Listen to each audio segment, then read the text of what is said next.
Welcome to another episode of Social PR Secrets, the podcast. My name is Lisa Buyer, and I will be your host. The guest today is Chris O'Byrne. Chris owns a company called JetLaunch, and the way that I met Chris is he helped me publish my book, Social PR Secrets, the first edition, second edition, third edition, and fourth edition. In this interview, Chris and I talk about the ins and outs of writing a book and also the pros and cons of self-publishing. If you're thinking about writing a book, you are in the right place. Let's welcome Chris.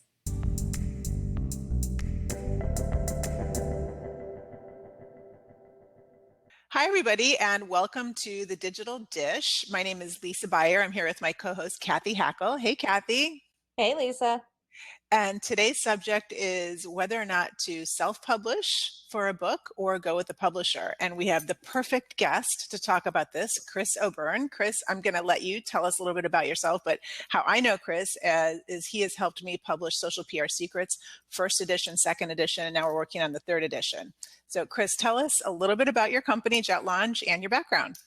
Yeah, well, my background is long. So the company is, what we do is we do self-publishing services. So anything from editing to ebook design, print book design, and then helping with the publishing end, everything up to marketing, and that's where we don't go any further. Awesome. So, and first, also, I want to tell Cathy, welcome back, because she's been on maternity leave and had a baby, and she's missed a couple of the episodes, but she was with us in spirit. Welcome back, Cathy. Thank you so much. Yeah, I'm happy to be back. I mean, this is a nice little break for me, to be honest. Yeah. Well, so when I was writing Social PR Secrets, I can just tell you firsthand, it was very difficult to get from point A to point B to publish. And I at first started along the lines of using a publisher. And it was a very rigorous exercise. And I ended up switching routes, short story of it, and self-publishing, which I'm really happy I did. But Chris, what can you say to the differences between, can you kind of like walk us through the main difference between going with a publisher and then doing a self-publishing exercise, like the route like what you do? Sure. Yeah. The big difference is control. That is the main thing. When you go with a traditional publisher, they are buying your manuscript, and they're buying the rights to that manuscript. In some cases, people will unknowingly sign away all their rights, like movie rights or using it in articles or other places. But either way, you're signing away your book rights. And in exchange for that, they are giving you possibly in advance, often not these days, and offering to pay you if your book happens to sell. So it's a win for the traditional publisher, but not so much for the author. Self-publishing, you take control. You are in charge of finding the people that are going to do the editing and the design, marketing. Well, even with traditional publishing, you have to do your own marketing now. But you have to find people to handle those pieces. But once you do, you keep all your rights. You have control. You get to decide what you're going to price it at. You get to decide what you're going to do with the book, how the cover is going to look. Every little piece of it, you get to have control over and make your decision. And you end up getting, 100% of your royalties. So financially, it's usually a better job of, when you go with self-publishing. Well, just from a marketing standpoint, I mean, it's a great credibility tool to have a book and to have, say I'm an author and, authority on a subject, but it's kind of scary to not like when I was first writing Social PR Secrets, I thought, oh, if I don't go with a publisher, like it's not going to be real. But it really is real. It's, most people don't even know the difference of whether or not a book is published by, using a McGraw-Hill or going the self-published route. So how do you, what do you say to that? Like, is there any big, huge advantage to going with a publisher? Very little these days, because so many people self-publish it, because it's become the norm. It's, people are used to it now. It's no longer somebody with a mimeograph machine, remember those, cranking, out pages and stapling things together in their garage. It's when you look at books online on Amazon, you can't tell the difference between a self-published and published book, or traditionally, in most cases. That's providing that somebody's done a good job of the cover and the editing and all those pieces. But otherwise, they look the same, and most people these days buy their books on Amazon. So there's no, I haven't noticed a credibility issue. Even with people that I talk to, when I talk to them about what I do, there's no longer that stigma of being self-published. Yeah, I definitely agree. So I sent you, we all shared this article that I thought was very interesting. And one of the things it started out by saying this, one author spent, I think it was like $250,000 or some crazy amount pre-promoting the book or promoting a book. And then this other author, just had basically a great book and didn't spend really that much money and made a lot of money. So where do you, what are some tips you can give to how much you should really spend in promotion, and the difference between actually having a big budget to promote, but then making the mistake of not having the book perfected, or I guess the book is never perfected, right? Yeah. otherwise you'll never get to publish. Yeah.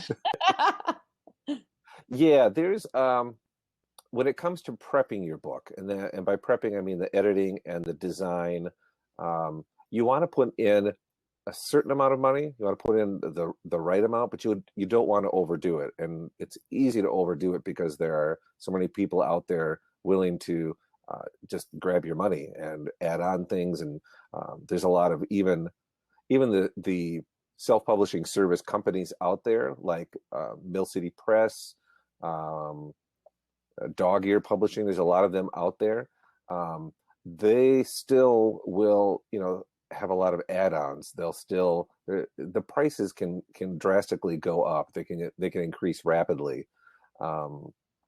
So you want to spend that certain amount, and you don't want to spend too little. You don't want to go, for instance, on Fiverr to find somebody to design your book and your cover. You can, but we've had people come to us over and over again that tried that route and just weren't happy. So, JetLaunch, we try to hit that sweet spot of what it actually should cost, and getting paid paying what you deserve for your book without going overboard. Because that one company that you're talking about, they, $250,000. Most of that money is spent on just having them purchase your book for you.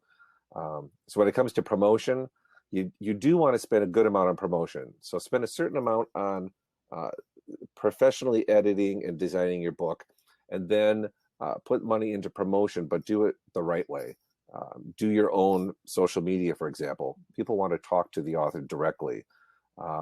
You can get people to help you write Facebook ads or any other advertising that you can do. You can go through Goodreads. There's all sorts of things you can do.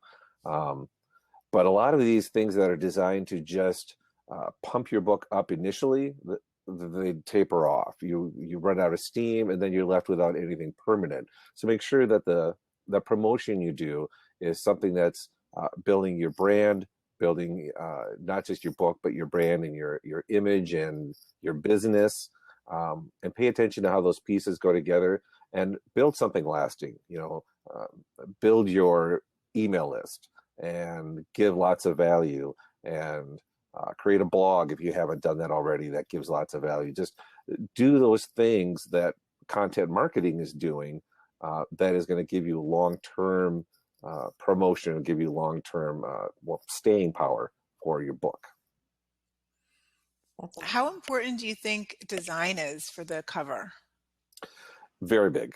That's one of the big mistakes people make is, don't judge a book by its cover. And I've seen some really interesting book covers. And I've tried to design book covers myself, and my own personal designs were awful. I'm like, okay, I don't know how this is done. So I hired a book designer who handles the covers for me, and she does a wonderful job. And it makes a big difference. People go on, and the first thing they look at, once they've typed in the keyword and found the kinds of book they want, they look at the cover. And does it feel right? Does it feel professional? does it grab them? They're going to click on the ones that grab them, and where they can see the type and the font and the name of the book. Those little things that a designer knows that we don't know. So cover is huge. That's true, Chris. I think people make a lot of assumptions just by looking at the cover. You don't even read the book, and you're making all these assumptions about the book just from the cover. I mean, that's happened to me multiple times when I'm looking for a certain book on a certain subject. I'm like, I don't think this cover, but then I'm like, wow, this is a really cool cover. It must be a really cool book. Exactly. It's assumptions. You make all these assumptions without reading the actual book. Even color makes a big difference. Are there certain colors to avoid? Well, yeah, I've seen some pretty, hot pinks and greens and neon things, and because people think, oh, I want to grab their attention. Well, you do, but you want to grab their attention with quality, not with being, brazen. So I think only like Sex in the City books could pull off like a be a little more subtle with your colors. Make sure that he's not that into you. That type of book. Not that into you, right? that was the book that came to my mind with the hot pink cover. Pull that off because that's the what they're going for. But yeah. Yeah, think about your audience. If your audience is wearing a tie and sitting in an office somewhere, they're going to want something that screams professional. Chris, I've got a question for you because I've started to study a lot more on like younger millennials and Gen Z. Do you guys see a younger audience that is publishing? Like, what are you seeing out there? There's a Gen Z now? Yeah, because it's Gen X, Gen Y, Gen Z. So my kids are Gen Z, I'm starting to get a few more younger people. Most of them aren't ready to put out the cost, to put out the money to do it, but they have questions and they're interested. And we're starting to do a few younger people now. Mostly, I mean, really, I either get older people that have decided to become fiction writers, or I get business people, and that's the big one, is business people that realize a book can help promote their business, generate leads. They sell them at speaking events, anything. They see it as a tool to use to build their business, and it's a really good tool. I'm just interested to know the youngest author that you've published for. Well, I had a mother contact me who was convinced her son was a brilliant author, and he was 15. And 15, yeah. I could see, Cathy, what you're saying.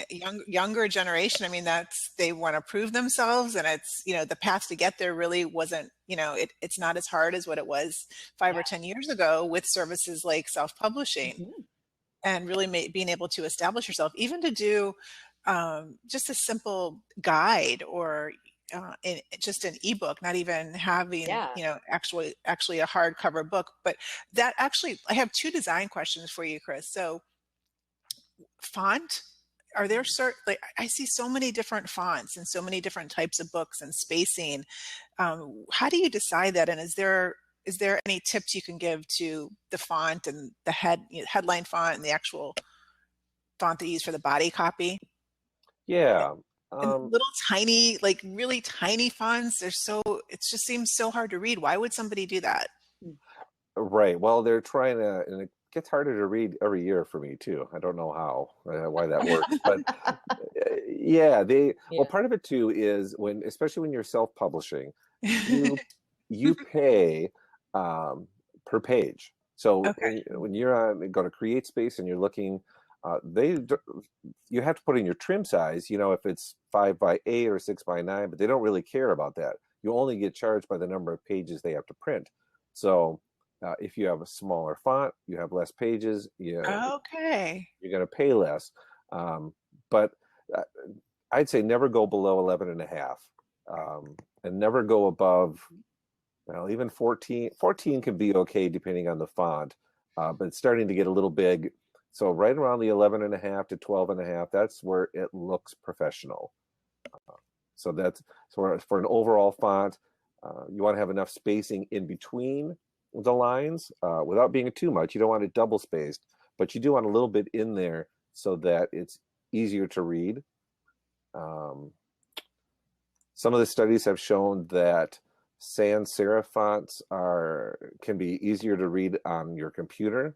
The ones like Arial, for example, or Helvetica, whereas fonts like Times New Roman, please don't ever use that in your print book, because that really is unprofessional. But there are some, serif fonts that look really nice, like say Bookman or Garamond or some of those, and they're the ones that have the little, the little feet on the H and the P and the different letters. So do you use a different font for an ebook? Like let's say, for example, my book, I have an ebook version, I have the print version. I didn't even notice. Are they two different fonts? They are. Now, the interesting thing about ebooks now is Amazon really wants you to not try to use any specific font. So there's a way to force a font in an ebook so that the user has to see a particular font. Amazon hates that because the Kindle is designed so that you can choose the font that you're going to view. Okay. And they want people to do that. So you can choose, there are several different options that you can choose, both serif and sans serif. So actually, when I create the ebooks, I just do Times New Roman, knowing that it's not going to make a difference. That's not going to come through. Whatever your ebook reader is determines the font that you see, and you have control over that. That makes sense. So for example, The Art of Social Media by Guy Kawasaki and Peg Fitzpatrick, I use that for my class, and they encourage readers to buy the ebook version because there's so many links and everything. It's just such a huge resource. So I kind of took that tip with my book too, and trying to put as much in there as possible so that people that do buy the ebook. So I guess that's the huge advantage of doing the ebook, is that you're buying the ebook too, is that you get to have all those links and resources. Right. You can also use that as a really good marketing opportunity. So if somebody buys your print book, you can offer them at the back of the book or wherever you want a free download. They can download a PDF. That's what movies are doing now too. Oh, and it makes so much sense because Yeah. when you sell a book on Amazon, you don't have any idea who buys your book. They don't release that information. So the only way that you can connect with your readers is to offer them something so that they then go and sign up to your mailing list and download this, you know, and especially yours, Lisa. I mean, you got at the very end all those Twitter links. That'd be perfect to offer people. They download it. They have all the links. Or you can even just put it on your website, you know, a special link somewhere there. So there's lots of opportunities. That's a great tip. And what about hardcover versus softcover if you're doing the print version? So I had a client that said, oh, they only wanted to do the hardcover because of a credibility factor with that. So do you see any other advantages? I mean, I can see a hardcover versus softcover, but I personally would rather buy the softcover when I'm buying a book. Just it's easier. Yeah, and hardcovers they're kind of going out of style even. Most of the traditionally published authors won't even go to a hardcover.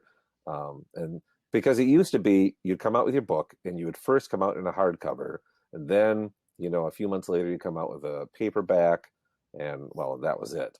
So that's where that sort of credibility comes from, the idea that, oh, the hardcover is more expensive, it's more durable, but you know, you go to a bookstore now and go through the shelves, if you can find a bookstore, and you'll see that they're almost all paperback. Definitely. It's possible to make more hardcover. Convenient. I mean, who wants to lug around this huge, heavy book? I mean, I don't anymore. Right. And this is a funny story, Lisa, and I want to kind of interject here because before I even knew Lisa, I found her book. Okay. Oh, I didn't know that. This was March of last year. So I was on my way to teach my class. I teach social media in Europe, and I was on my way to teach my class. And actually, I required Lisa's book to be read. It was an optional requirement, but most of the students did download it or whatever. It wasn't a big class. So, but you know, I found you first through your book. Awesome. So that's how I first knew about you. Now we're doing a podcast together. So, you know, so these things do happen. Like these books do generate leads, do generate collaborations, you do generate things that are going to, benefit you in the long run. So I just wanted to interject that because you probably didn't know that, Lisa. So I didn't. No, I didn't. But it's been huge for me. I mean, that's how, even though I went to University of Florida, now I'm teaching a class at UF, social media management. The way I got that introduction was because of my book. And if it wasn't for that, that's what gave me the credibility to get my foot in the door for it. So it's been huge. And now the book it was used by you, is used by BYU. So it's really opened doors, and I think that you have to be at a certain, time in your career, or have a certain, passion to write the book. I mean, any book. I mean, takes such dedication. And I honestly would not have been able to finish it without having somebody pushing me. I hired a business coach, Charlie Gilkey. That's how Chris and I were introduced. And that's how I'm doing my next book and my third edition. And one really interesting thing that Charlie said, Chris and Kathy, that you'll appreciate, is that he said the best time to start marketing your book is 3 years before it gets published. I mean, it's never too early. And the best time to start marketing your second book is when you're writing your first book. So it's just, it's this whole, I mean, I love it. Yeah. Cycle of, craziness. But Chris, share some tips on, some mistakes that you see people doing when they're writing a book, and how long should it really take to write a manuscript? Okay. So mistakes when they're writing the book, probably the big one I see, especially with fiction, but even with nonfiction, is not writing for your audience. People, people think they're amazingly brilliant, and that everyone wants to hear what they have to say. And so when they write their book, they're only coming out of their own place, their own mind. They're writing the stuff that they know, which is great, but they're not putting themselves in, the shoes of their readers.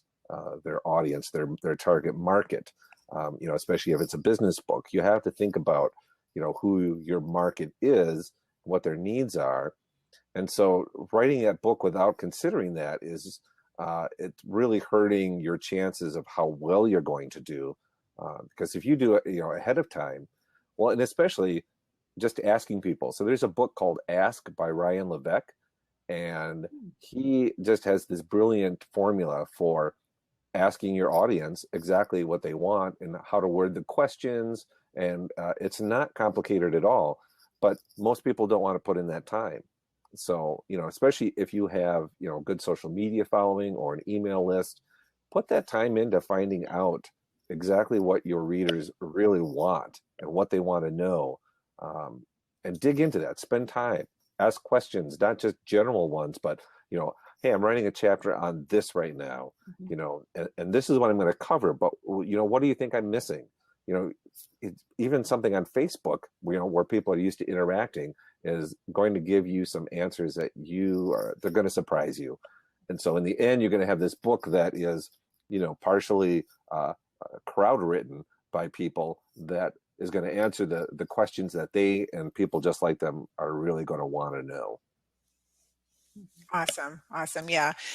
So when you get manuscripts, what do you see what kind of glaring mistakes or things that you could say, oh, don't do this, do that? Oh, we just lost her. I think we just lost her. She'll come back in. Oh, okay. Yeah. But well, then I'll keep... Yeah, it happens sometimes. It's a little wonky, but that's okay. I'm back. I did want to mention while we wait for Lisa that one of the things that's really funny, because I was trying to find out, how do you get verified on social media and different platforms? And one of the people told me one of the things that they look into is if you've published a book. So interesting. That's good to know. So FYI for you, Chris.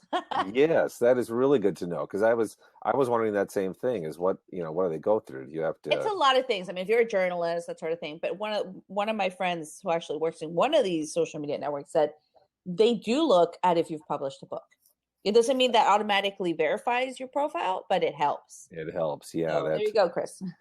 Definitely, yeah, yep. Just that credibility. And so, Lisa, you asked about what I see for glaring mistakes in manuscripts that come to me. Besides the fact that they've been written, in some cases, it's That's just being mean, but some people, they haven't thought anything out. There's been no planning. They throw something together. But 99% of the time, I get great manuscripts with a lot of good information that I apply in my own business, like yours. Yours has been a huge help to me. But the mistakes that I see, well, a lot of them are just plain old editing mistakes. And those are easily fixed by having somebody edit it. I will get people say, yeah, I've had this edited by several people. All these people have looked at it. I say, well, can I do a sample edit for you? And I do a sample edit, and it's covered in red lines and all sorts of things that people, unless you're an editor, you're not going to see and you're not going to know. So there's those things, but I would say not to worry about those ahead of time. Let your editor fix those. The other probably big mistake is organization. Do you have, does the flow of the book make sense? Look at your table of contents. Does it make sense on how it flows? Is it carrying your message across? Do you have things grouped accordingly? We've looked at some of those with yours, and you already knew how these things should be put together and what parts and what chapters should be, go together. But that's probably the other big mistake, is just a lack of organization.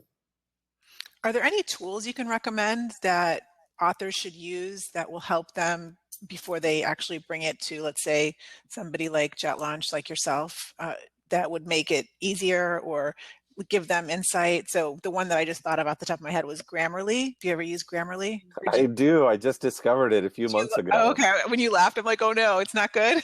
No, it's wonderful. Yeah. Oh yeah. I mean, it has saved me just in my emails alone from looking like an idiot. So I run everything through Grammarly now. Oh, good. Okay. Yeah. The key is you can't trust it. Use it as a guide. Yeah. But I've seen so many things in there like, okay, it's an algorithm. It's computer generated. Right, so right. It's not a real person actually editing it, which is a big right. difference. But it does bring up quite a few things that you wouldn't think or you wouldn't catch. So Grammarly is a great tool for sure. And start with your spell checker on Word. It's amazing how many people don't even run their stuff through that. Going back a little bit further is, the organization. Some people like programs like Scrivener that kind of helps you organize as you write. I've never heard of that. I'm gonna write that down. I haven't either. Yeah. How do you spell it? Scrivener or ENER, one of those two. And that is, it's for writers. It's especially for fiction writers, but it's also really good for nonfiction because it lets you organize as you go. You can switch to like a cork board view. So like you've put up different sticky notes and things. So that really works. My tool of choice actually is just Trello. I use Trello a lot for everything, and all my processes, everything I've got down in Trello now, and I will even create a board to write a new book. So it's very useful for that. But, find something visual, find something, like Scrivener or Trello, and use that to organize and outline as you go. And yeah, Grammarly is another really good one. I have a question with brands that are doing guides and books that they might have, like, for example, Simply Measured. They're constantly putting out books, ebooks or guides. So have you seen brands actually take what they're giving away and publish it on Amazon for like a 99-cent download or something like that? And what do you think about that? Yep, I have. And there is a way to publish it on Amazon for, to have it listed for free. And that's probably good. That's a useful tip for people. So what I do is you publish it first on Smashwords. So go to smashwords.com and publish it on there, and publish it, as your ebook, because they'll let you list it for $0. Most places won't let you list $0 as your minimum price. Oh, okay. And then from there, it'll get into, say, barnesandnoble.com. And then all I do is I write to Amazon through my Kindle account, and I say, hey, I've got this listed at 0 on Barnes and Noble, and I have listed at 0 on Amazon. And every time they answer quickly and they just switch the price for you. Oh, So if you're going to Good use it tip. for, it's wonderful. It really saves a lot because, I mean, you're doing it as lead generation. yeah. So, you know, go that route. And I think it is a very good route to go because why not? Because, you know, especially if you're using the right keywords and doing keyword research, people are going to type in the keyword that is going to find your book. And then you're going to reach an audience a huge audience potentially that you wouldn't reach otherwise. Definitely, definitely. And speaking of optimization and keywords, do you have any good optimization tips for us once you're on Amazon? Yeah. And, you know, the other big How to get mistake is found people on not, Mm. yeah, people neglect that whole piece of it. And people find your books on Amazon because of keywords. Mhm. You know, just like they find you on Google. They type it into a search field, and those words or the word or phrase they put in, those are your keywords, and that's how you're going to get found. And Amazon has even, you know, come out and said that that's how you're going to get found. Mhm. So do keyword research. I actually have a giveaway for your audience that has a bunch of, you know, resources and things in it. And then also lists the keyword tools that I use and the process I go through. So go through the process, find those keywords, and make sure that they're embedded in your description and even in your title if you can. Your title is important, your subtitle, and your description. Get the keywords in there and use authorcentral.com, which is it's owned by Amazon, and it's how you beef up your author page. Otherwise, you don't really have an author page. So you can have photos and video and, you know, a few other things and really extend the amount of description that you give. You can put editorial reviews. So a lot of the things that you see and you wonder how people got it on there, it's using Author Central. And there's a different Author Central for each country. So there'll be one for the UK, Wow. one for Germany. The other tip that I also learned within the last year or so is when you put your book up on Kindle and so you're uploading your book and you have a place to put your description and the author and whatnot, there's going to be a keyword field. Now, instead of using your keywords in that field like you would, you know, think you should, Amazon actually has a page that will list the keywords that you can use to get into several additional categories. Ooh. This is a big one because normally you can only get into 2 categories, but if you put keywords in, and they'll tell you what keywords to use to get into which categories, your book will then start showing up in multiple categories, which helps you get found. That's awesome. Hello? Oh no, we lost Lisa. She froze. Lost her again. Lisa, come back in. That was I think that's what I think she was just so shocked. I think so. She was like Well, that's what happened earlier, I think, when she said that you were frozen. You weren't on mine. Oh, So, really? Okay. Well, she was, yeah. yeah. How funny. It says, we've got a question from Taurus Creative saying, Chris, where do you find the list of keywords? So to put it succinctly, the keyword research process started out with the what are called seed keywords. These are the keywords that you think people are looking for. You know, so it's a book on selling. You're going to have selling and sales calls and all sorts of things like that. So make a list first, and then I use a keyword tool. It's under scientificseller.com. They have a keyword tool, and I'll plug those seed keywords into there, and then I'll let this thing run for like 24 hours, and they'll create a list of several thousand keywords that people are actually using. So the only way to know what people are using for a keyword on Amazon is if you go into their search field and you start typing something, and they'll auto finish it for you. Oh, yeah. Those are Very good. they'll give you usually a list of 10, but those are the top keywords that people are actually using to buy the books. So this scientific seller program will go through that, and it'll just, you know, put in a word and make that, you know, grab whatever comes out of that list. And then you'll have this long list, and then I go through that, and I'll narrow it down to the ones that actually make sense, because they're going to do it for, you know, any product. and I'm looking for book specific ones. Mhm. So then I take that list. Usually there might be, maybe 30 different keywords, maybe 20. Then I run it through another keyword tool. I use Longtail Pro because that helps me narrow it down according to which are the most viable keywords.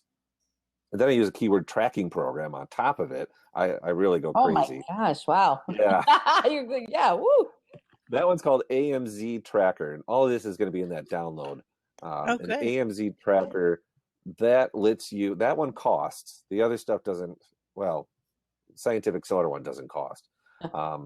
But that will, what it does then is it will take the keywords that you give it, enter that up into the search field in Amazon, and then tell you where your book places on that list. So your ranking, so if you put in just something like sales, your rank might be down to 300 or really low, and which means it's going to take 30 pages before people find you.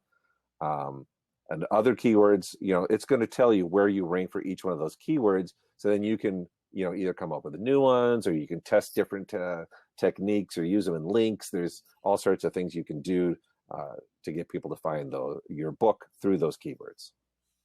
I just thought of something I have to share with you, that one of my clients came to me, they wrote a book, and the book title is the exact same title of a famous movie. So when somebody is searching for their book title, it's impossible to come up in search. There's So so many things. that is such a tip just that you need to think of. Whatever the title of your book is that you want it to be, search it first. And if there's anything negative or like super competitive, maybe you should think of another book title. Well, and wouldn't that be a Right? copyright issue as well? Usually not. No, I've seen that would several be books with okay. the same title even, and there Okay. doesn't seem to be an issue. But that keyword thing, this came up with Charlie Gilkey in his book. His first book had life cycle spelled with just one word, but people weren't searching for life cycle with one word. They were searching for it with two words. Wow. So I convinced him to change that on his next version of the book. And so now it has two words, and more people are finding it. Definitely. And I think just looking and seeing what else is out there similar to that book title, even if it's not the exact same, if there's something that's even a tiny bit similar that you're going to get confused with, or they're going to think it's you and it's not you type of thing, or something negative, just from an online reputation standpoint, if somebody's searching your book and it's something very similar, has a negative search result, it's not going to help help you get found. Yep. So yeah. Well, do we have any other questions from our audience? Because we are about out of time, but this has been so super interesting. Kathy, can you think of any other last minute questions while we have Chris here? I'm ready to go publish. I know, right? Get this going, Chris. I love it. Kathy, you should. Yeah. Absolutely. I have an idea. I want to run my Lisa up on Twitter DM. So okay. Awesome. And Lisa, the download link, I made a link called, it's at jetlaunch.net/Lisa. Oh, nice. You want to put it right here in the chat? Sure. Put the link right in there. That way I put it in. Is that? Yeah. Oh, yep. Perfect. Yay. Yep. And that will, they'll be able to download I actually wrote up 1,600 words last night. I was like, I can't stop writing answers to these questions. There's so much people should know. That's awesome. Well, we'll do a recap of this on Social PR Chat too, and we'll put the download there for you. Excellent. Any other questions maybe from the audience that we have Chris, we can pick his brain a little bit more if everybody seems very absorbed and loving it. All right. Well, Chris, thank you so much. Kathy, welcome back. We're on for next week, Digital Dish. Yeah, I think next week we're going to be talking about Snapchat and small business. Yay. Yeah. Interesting. Thank you for having me on, Lisa and Kathy. It was nice to meet you. Thank you, Chris. Great having you. Bye, Chris. Thanks for everything. Bye, Kathy.